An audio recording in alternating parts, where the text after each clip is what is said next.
le document au niveau de Webinar Gate et que j'affiche les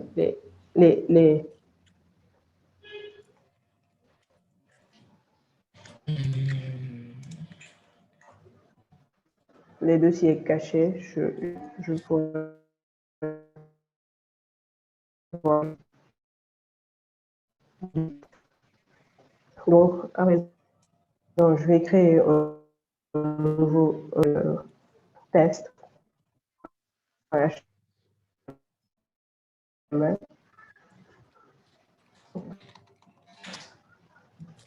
on ouvre le dossier là.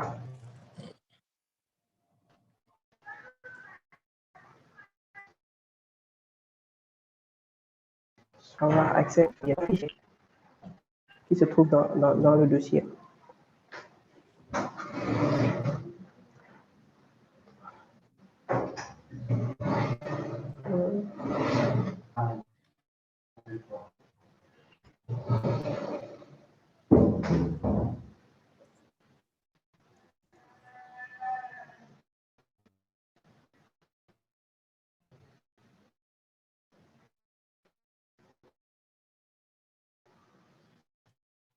Présentation.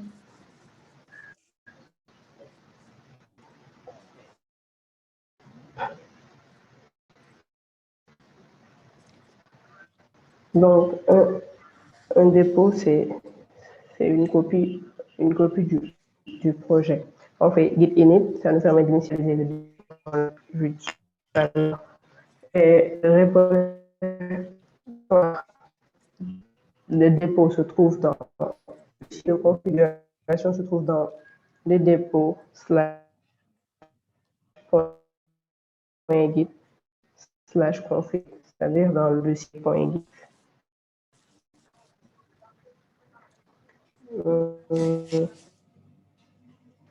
Pour faire une configuration globale, on peut faire git config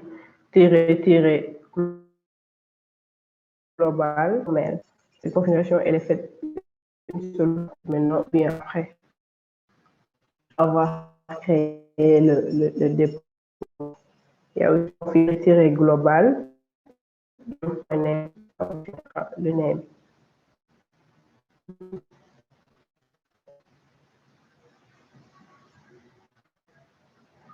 Donc, un dépôt git à cet état, c'est-à-dire l'état non suivi, c'est-à-dire le fichier n'étant pas ou n'appartenant pas, le fichier n'est pas géré par Git, c'est-à-dire un fichier qui n'appartient pas à Git. Il y a les modifiés. Le fichier existe, mais il n'est pas encore modifié. Il y a le fichier modifié, c'est-à-dire un fichier ayant subi des modifications depuis la dernière fois qu'il a été soumis. C'est-à-dire le dernier commit, on va indexer. Idem pour modifier, ce qui sera pris lors de la prochaine soumission. C'est-à-dire c'est un fichier qui est déjà soumis, qui est déjà committé.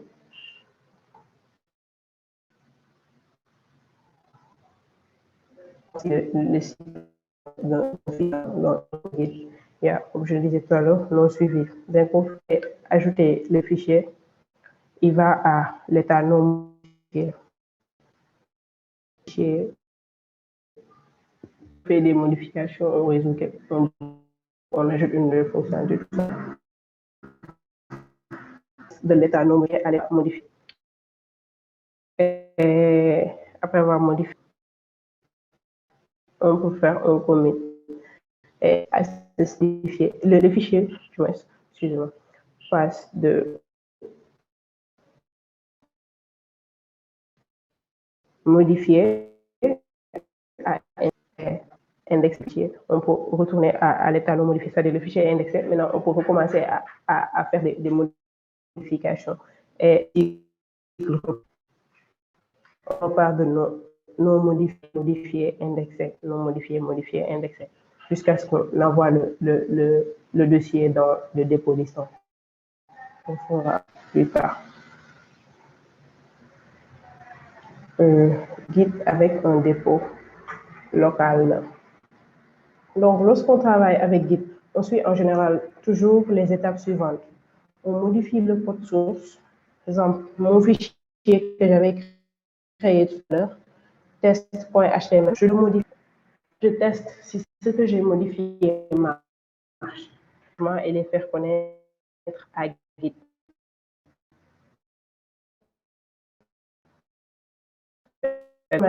Fait un fichier à indexer, comme je disais tout à l'heure. Et après, on recommence à faire c'est-à-dire on modifie, on teste si le programme marche et on ajoute les changements sur le fichier. Après, on commit qui contiendra tous les changements d'une version. Dire ce qui donc Git push.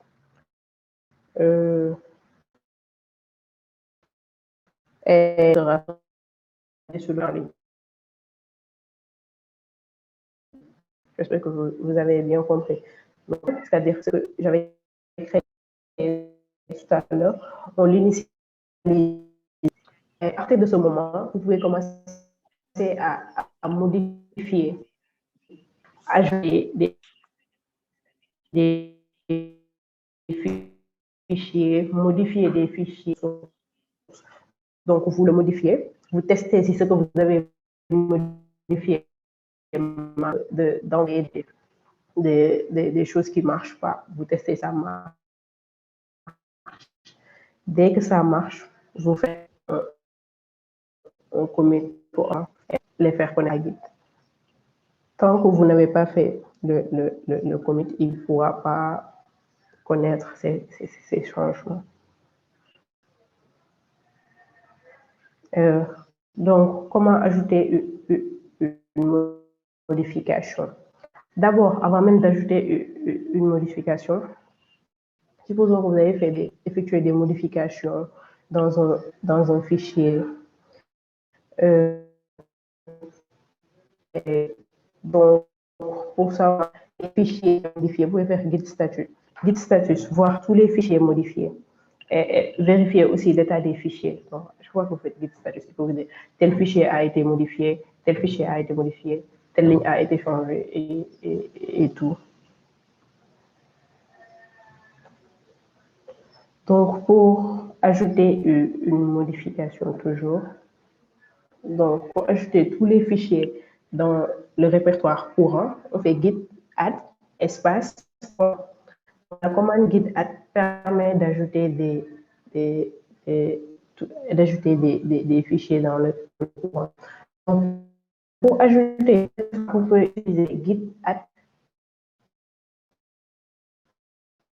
espace le nom de le soumettre, c'est-à-dire le commit. Donc, vous avez fait les fiches mission. Donc, il y a git commit. Donc, c'est la solution. Donc, à ce niveau, le dépôt passe de l'état modifié à l'état indexé. Donc, on peut faire git commit-a, committer toutes les modifications sur la zone de transition, c'est-à-dire le area, c'est la zone d'index. Message, committer toutes les modifications locales vers la zone d'index par le commentaire du commit, c'est-à-dire on peut dire résoudre sur ajout utilisateur, changer style CSS, quelque chose comme ça. Donc, c'est quoi une modification? Une fonctionnalité. Une ligne changée dans un fichier, de 50 lignes changées dans un fichier A et 25 lignes dans un fichier B. Donc, un commit représente donc un ensemble de changements. À vous de déterminer des choses pour faire un commit. Comme je le disais tout à l'heure, ça ne sert à rien d'envoyer des choses qui ne marchent pas. Donc, le commit est l'action est là. On valide des modifications. Le fichier est à indexer. Il est validé au serveur central. Donc, si vous travaillez toute une journée sur le document pour valider l'avancement de votre projet, là, en fait, attendez des situations différentes pour donc à chaque fois que vous ajoutez que ça l'apparence page, je change le ce que je veux. Je peux juste faire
vous me restez.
Donc,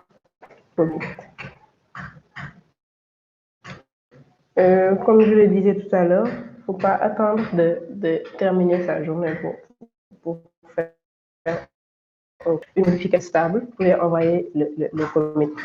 Donc, lorsqu'on effectue un commit git stop, en fait, et prénom de l'auteur du commit. Le message renseigné, c'est-à-dire le message du commit renseigné lors de la création, ainsi qu'un pointeur vers désolé, instantané du contenu indexé. Et les points, c'est dans directement le commit courant. Donc, c'est bon. Pour ceux qui ont déjà aidé à créer un nouveau dossier et de faire git init pour tester si ça marche.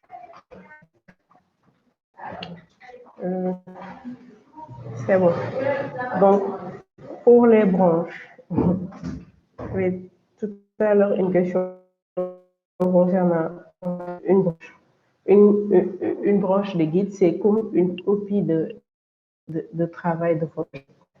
Les branches font du cœur même des guides et constituent un de ses principaux atouts. C'est un moyen de travailler en parallèle d'autres fonctionnalités. C'est comme si vous aviez, comme je dis, une copie du code source du site qui vous permet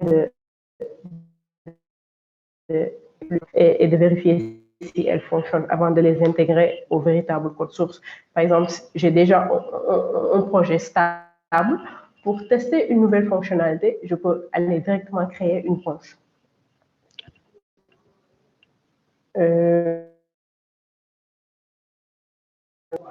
Une approche totalement différente des branches qui rend la création de branches et la fusion de branches très facile à réaliser. Donc, une branche, c'est tout simplement un pointeur vers un commit, les commits dont on parle.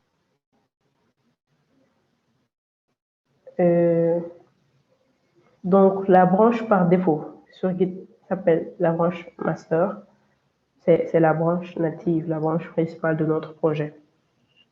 Donc, par défaut, quand vous faites git init, Git crée directement, automatiquement une branche. Et le nom de cette branche, par défaut, est master. Donc, la branche master est traitée de la même façon que les autres branches. Donc, là, genre, si on voit Git comme un arbre, on a la branche master qui est le tronc. Et les branches qu'on va créer plus tard seront les branches juste comme les arbres.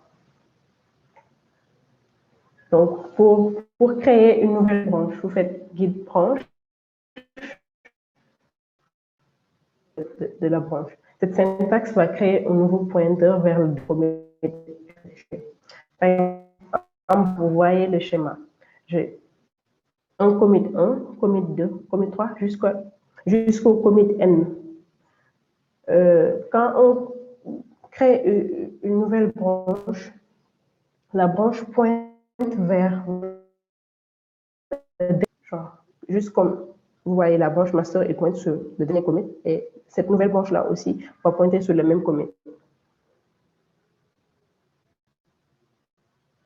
À ce stade, vous allez donc avoir deux branches, deux pointeurs vers le dernier. La branche master, la branche pointe tous.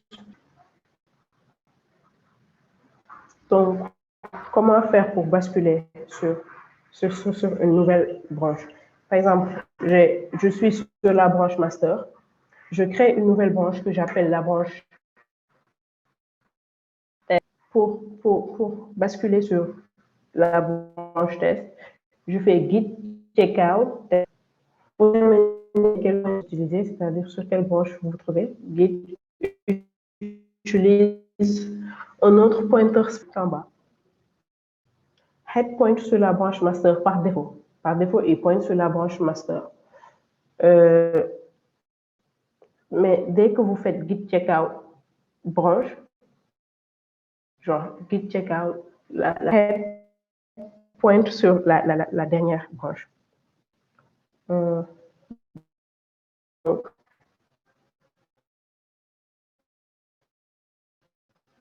checkout head par défaut pointe sur la branche master.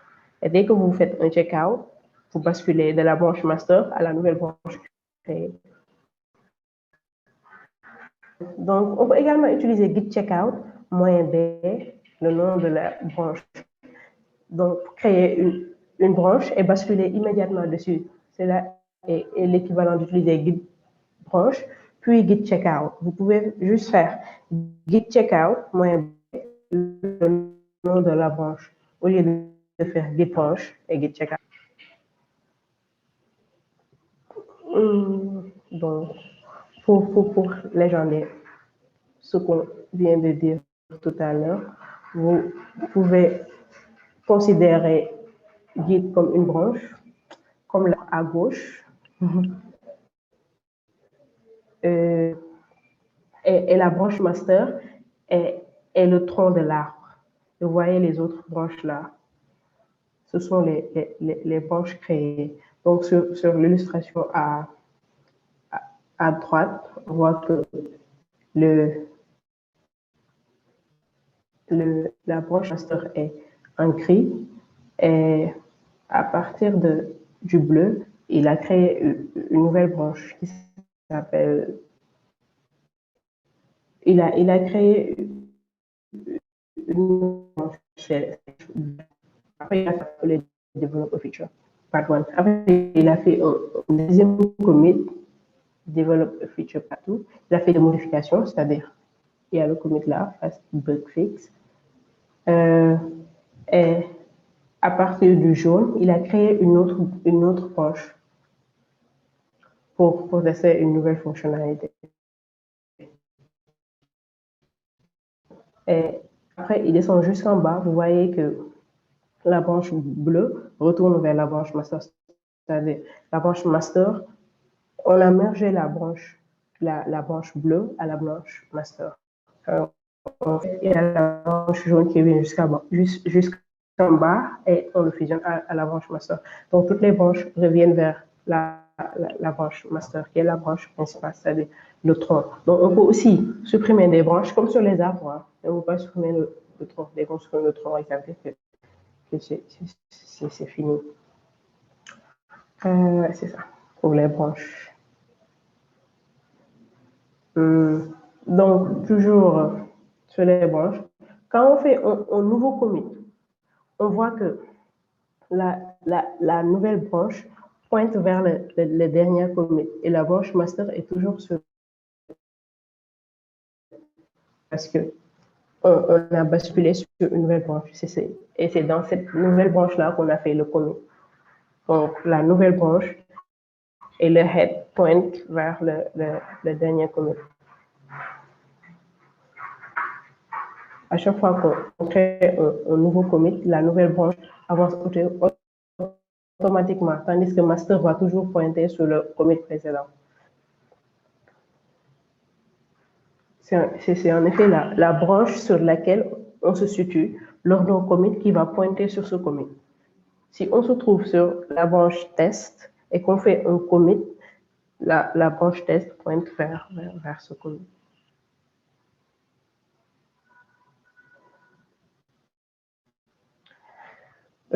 Donc à présent, on a déjà ajouté le fichier comité, c'est-à-dire soumettre le fichier, valider l'envoi vers le dépôt distant.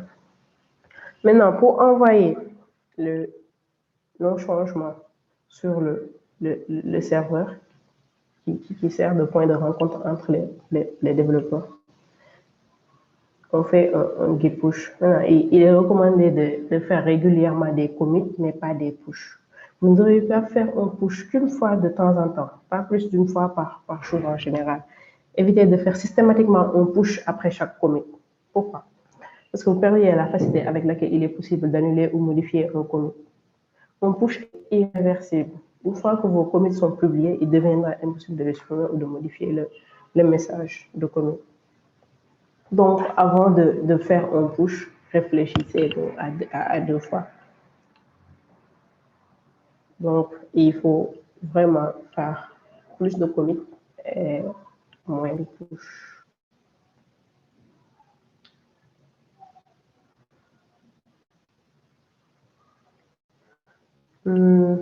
Donc, pour expliquer tout ça, on voit qu'on a le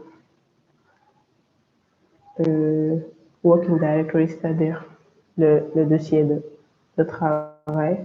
Quand on fait un git add, on va vers le staging area.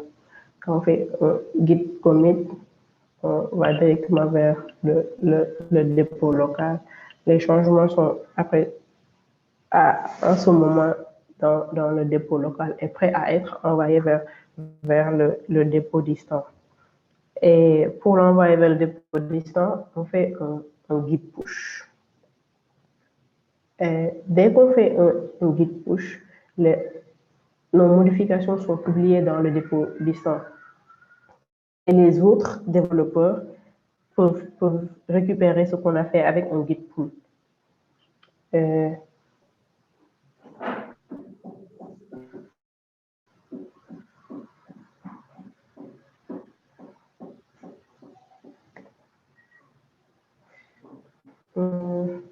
ça, donc, on va essayer d'aller créer un nouveau dépôt sur GitLab et tester. Je sais que vous avez un compte GitLab ou GitHub ou quelque chose du genre.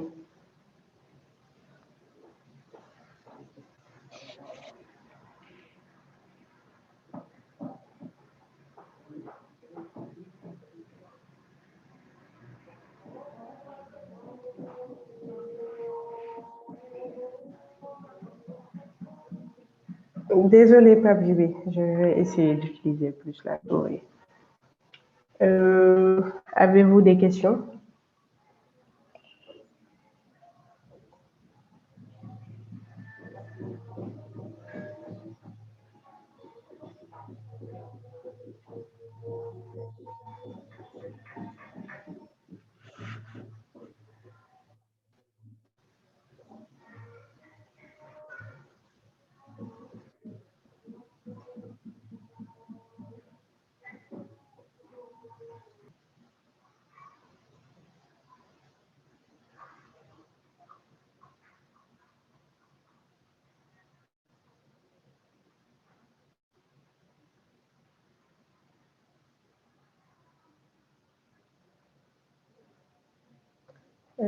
Pape Jibé, oui, tu peux envoyer ta question.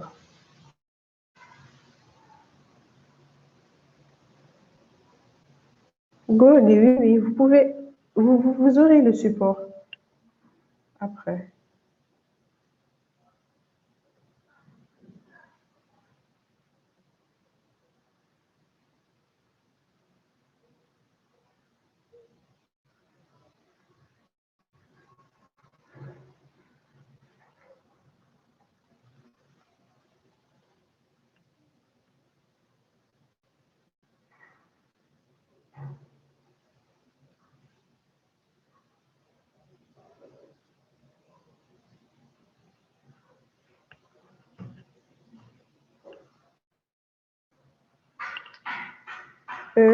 Gorgui, comme je disais tout à l'heure, pour créer un nouveau projet Git, pour initialiser un dépôt vite, on fait Git init. Git, genre vous vous placez dans le dossier que vous voulez mettre dans Git, vous faites Git init. Donc, pour créer un projet sur GitLab, on va le faire tout à l'heure.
Si je fais un push, ça va prêter attention. C'est possible de le supprimer sur le dépôt distant. Donc, comme je le disais tout à l'heure, un push, il est irréversible. Quand vous faites un push, vous ne pouvez pas le supprimer. Ce que vous pouvez faire, c'est que vous pouvez revenir en arrière sur le dernier commit fait. Vous pouvez revenir sur le dernier commit fait. C'est pourquoi avant de faire un commit, il faut voir si tout est stable, tout est bon. Comme je disais tout à l'heure, faites plus de commit et moins de push. C'est ça.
Donc là, on a créé un nouveau groupe dans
Mais est-ce que vous me recevez?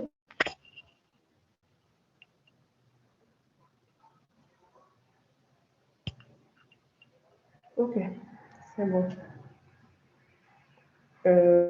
Donc, désolé, j'étais sur GitLab. Donc, sur GitLab, on peut créer un nouveau groupe, c'est ce que je viens de faire.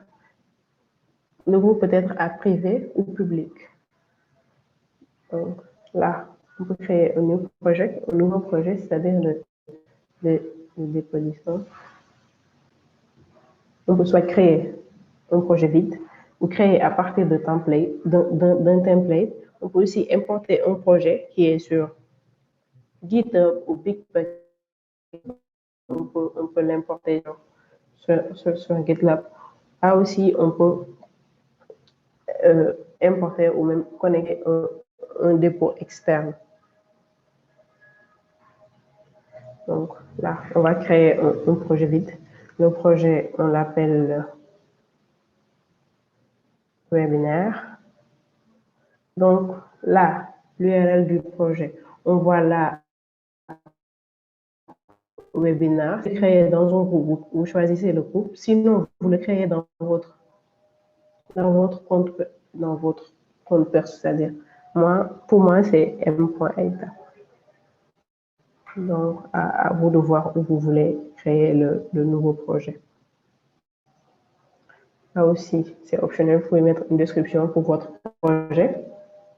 Il y a le niveau de visibilité, puisque le groupe dans lequel le projet se trouve est privé, donc le projet par défaut est privé. Vous pouvez initialiser aussi un README. Le README, c'est-à-dire la documentation du projet Git et les étapes à suivre pour cloner et prendre en main le projet créé sur Git.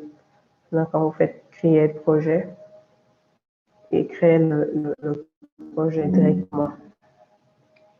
Là, on revient sur la configuration de base, c'est la configuration globale.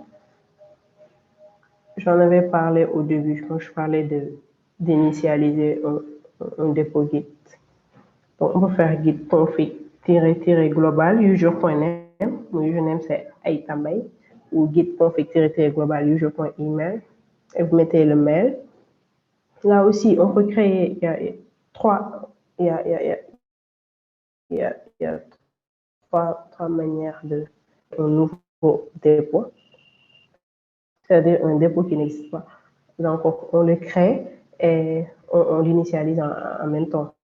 On peut aussi pusher un dépôt existant, un dossier existant. C'est comme j'avais fait tout à l'heure, je vais créer un dossier qui s'appelait webinar sur ma machine. Donc, nous, on va aller pour un dépôt existant. Il y a aussi pusher un dépôt Git existant. Bon, puisqu'on n'a pas encore un dépôt Git existant, on va aller sur le push. Donc, pour commencer, on se place sur le dossier et on fait un git. Après, on fait git remove at origin. On prend la commande et on le met au niveau du projet Git. Et là, il y a le git add point pour envoyer ajouter tous les fichiers.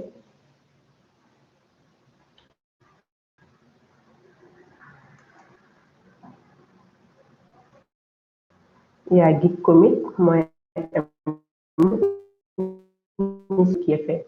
Donc, vous faites git commit, -m pour envoyer le premier commit. Donc, le -m là, le message initial commit, si vous voulez, c'est le commentaire que vous envoyez. Donc, le commit, c'est un pack des modifications qui ont été faites. Si vous arrivez à faire des modifications plus tard. Donc, le message du commit doit être explicite pour faciliter le suivi du dépôt. Parce que, supposons vous créez un commit et que vous l'appelez test. Qu'est-ce que vous testez? Si vous avez des erreurs plus tard, comment est-ce que vous pouvez revenir sur le commit ou savoir qu'est-ce qui a été fait?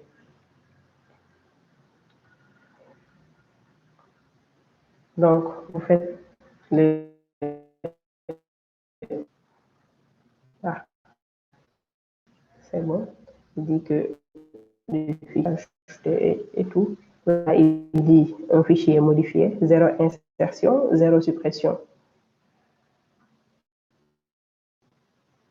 Là, on fait le git push -u origin master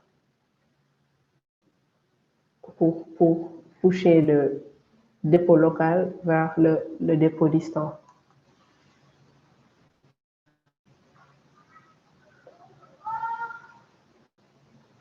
Voilà. Maintenant, c'est bon. Quand vous rafraîchissez, là, on voit qu'on a le dossier de WinRGit qu'on vient de créer. Et quand on clique, on a le fichier test.html qu'on a créé.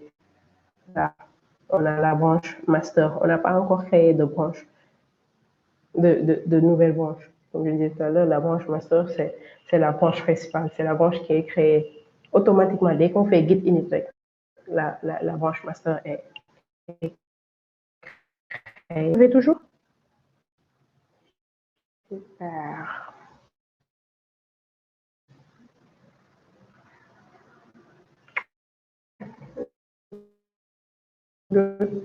Donc, on va créer une nouvelle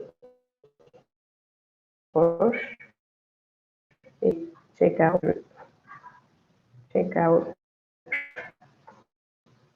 de la branche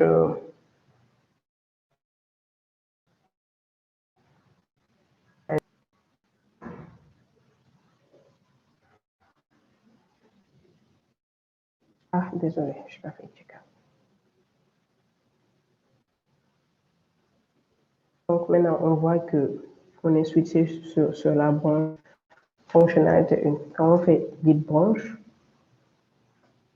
on peut voir que je suis sur la branche fonctionnalité 1. Je suis plus sur la branche master. Maintenant, le head point vers la branche fonctionnalité 1.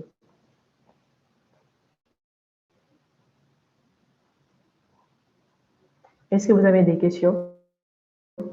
La page sur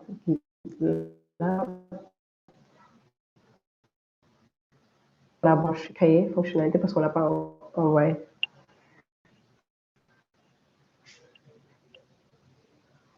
Il y a des questions?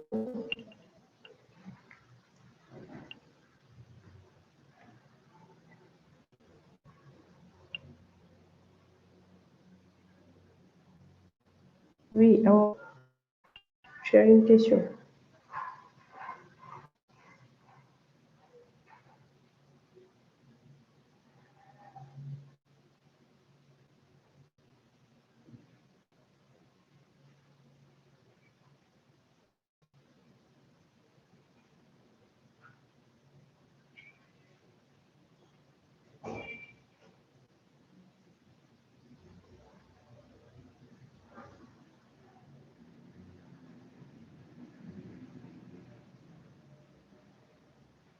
Vous avez tous installé Git.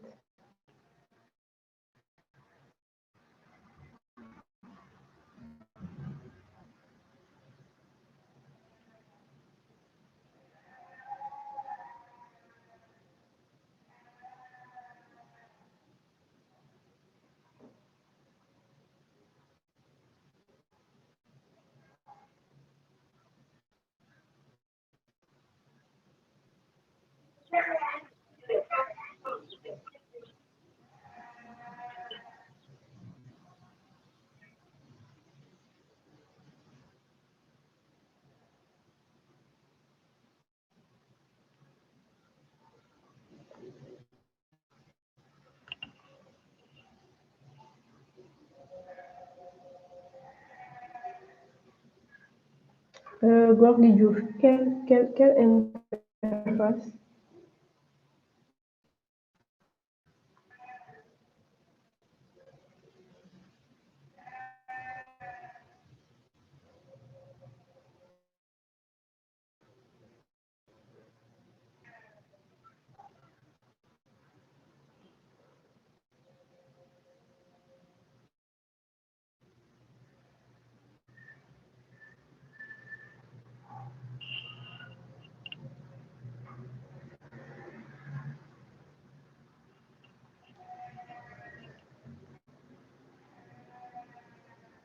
Gorgui Diouf, vous dites que vous ne comprenez pas l'interface. C'est quelle interface? L'interface de Git ou bien celui de Git là?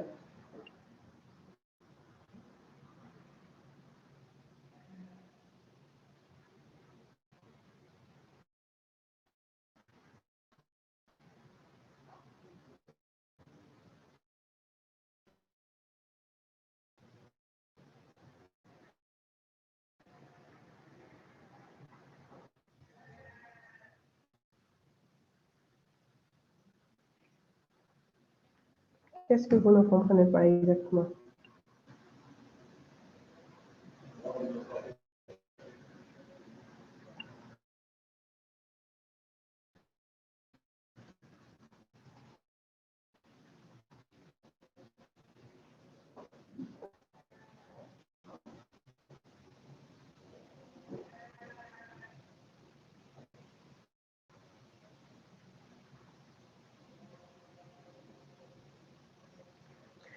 Tu n'arrives pas à créer un projet.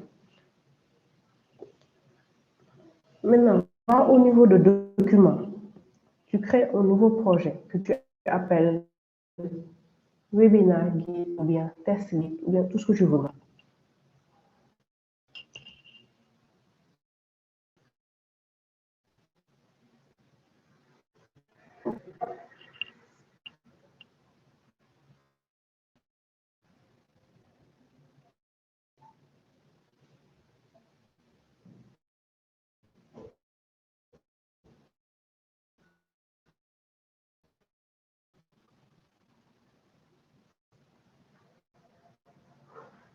C'est bon, continue.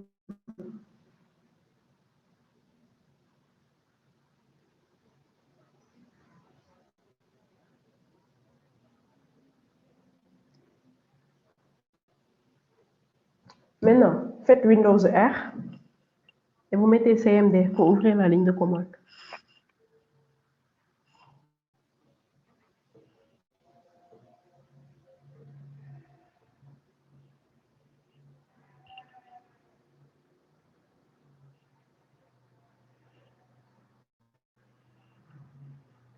Donc, vous faites Windows R et vous tapez CMD.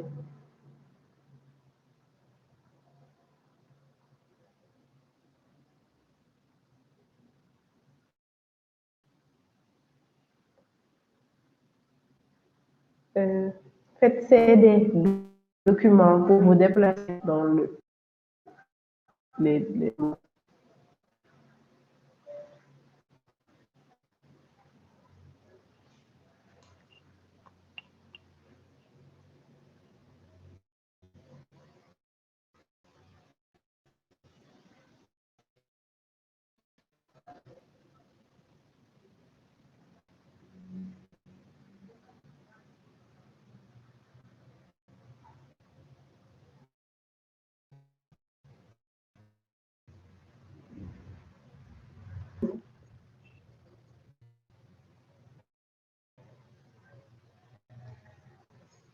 Ah oui, ce qu'on a fait, on a créé réalisé et tout.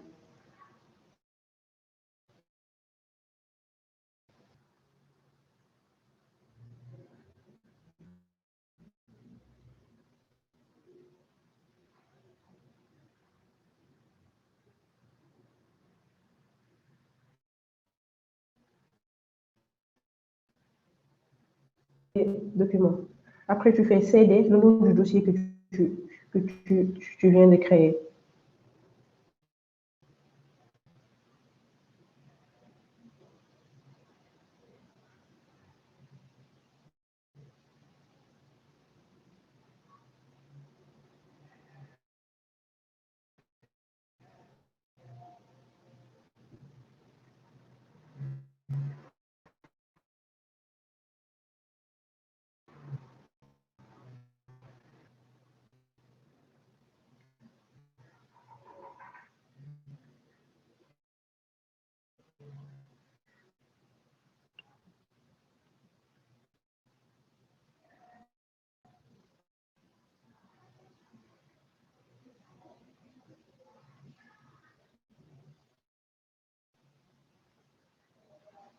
Oui, tu le fais sur la même ligne.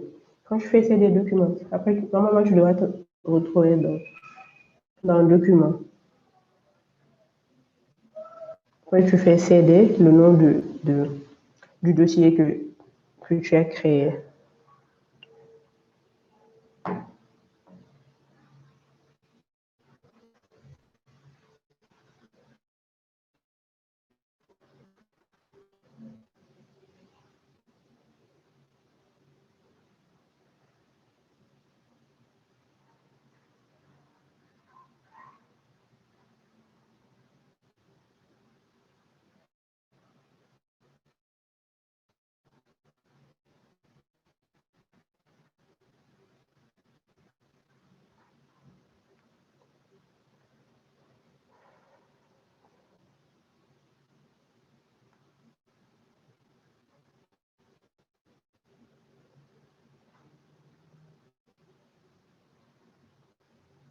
Ouais. CD, CD majuscule, document avec S.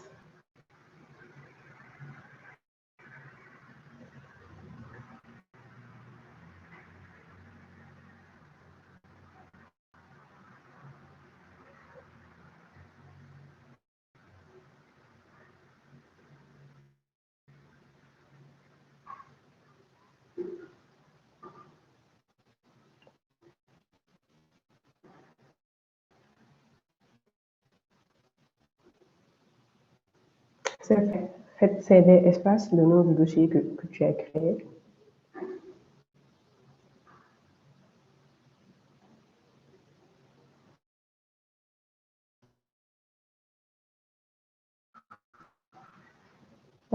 Git espace in.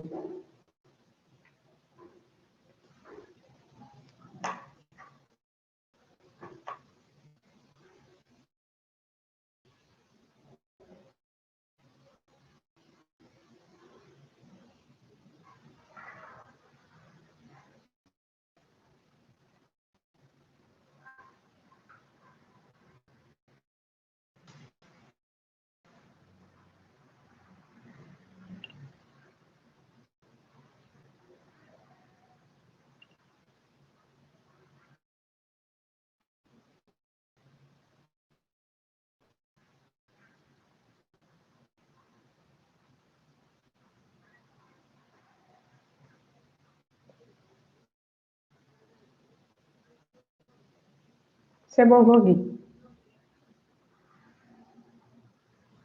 Après le git init, vous avez reçu le message de empty repository initialize, quelque chose comme ça.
Super. Donc, le dépôt est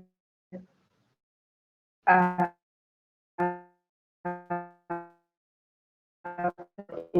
des fichiers, faire tes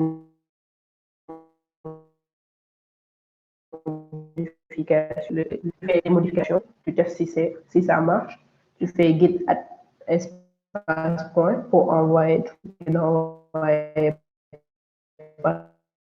fais git commit le message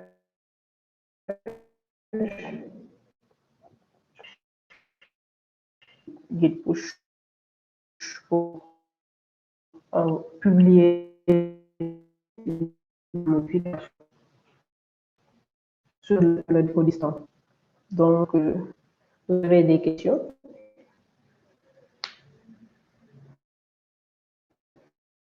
C'est bon, Gorgui. Voilà.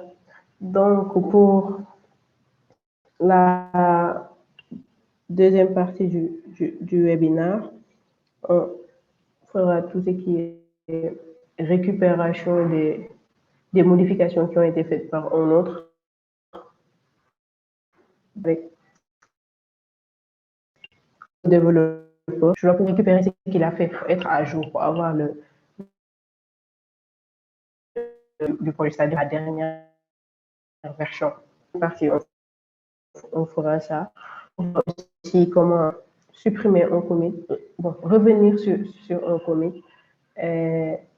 On va aussi faire la gestion des conflits. Quand plusieurs développeurs travaillent sur un même code source, souvent il se peut qu'ils travaillent sur le même fichier aussi. Et ça peut créer des conflits. Donc, pour la prochaine séance, la gestion des conflits. Donc, Une si question, vous s'il vous n'avez plaît. pas de... Une question.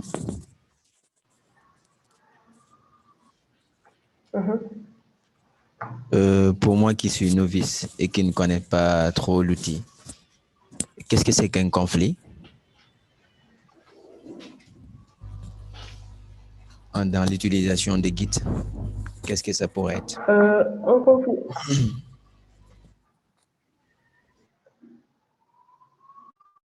Bon, comme je disais tout à l'heure, quand plusieurs développeurs travaillent sur un même code source, bien, il se peut qu'on ajoute des modifications en même temps. Et au moment de la récupération, les deux modifications peuvent, peuvent créer un conflit. Donc, Git te dira qu'il y a un conflit. Soit tu acceptes les changements courants, c'est-à-dire les changements que tu as sur ton dépôt, ou bien tu acceptes les changements de l'autre. Donc, ça.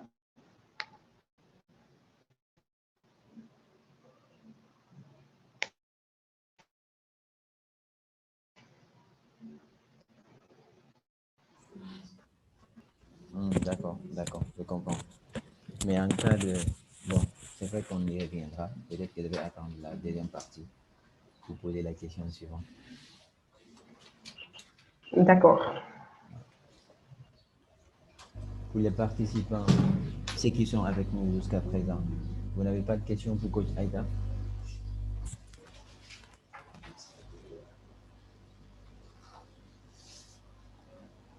Son temps est cher, hein? Là, il a arrêté des choses pour se consacrer à vous. Donc, prenez le soin de poser le maximum de questions, au moins, pour l'encourager à faire la deuxième partie.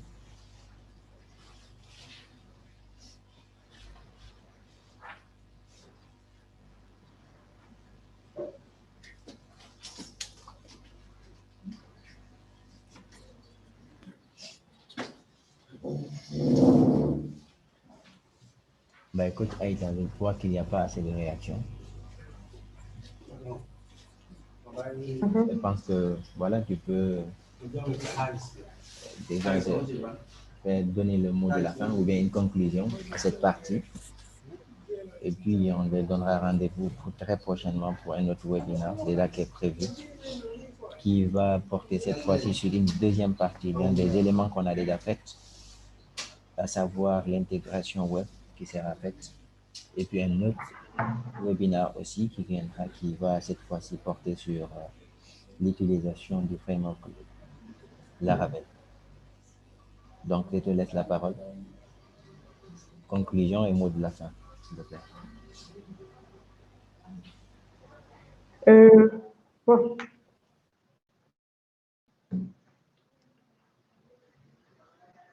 Pour ce qui est de cette partie, comme je vous l'ai expliqué, si vous travaillez sur un projet avec, genre un projet personnel ou bien un projet avec d'autres développeurs, et vous voulez vraiment suivre les modifications, suivre les faits dans le projet, utiliser un système de contrôle de version, c'est-à-dire quelque chose comme Git. Utiliser Git pour faciliter la collaboration et tout ça. Et bon, pour cette partie, il n'y a pas eu assez de pratique, bon, à cause des agréments techniques et tout.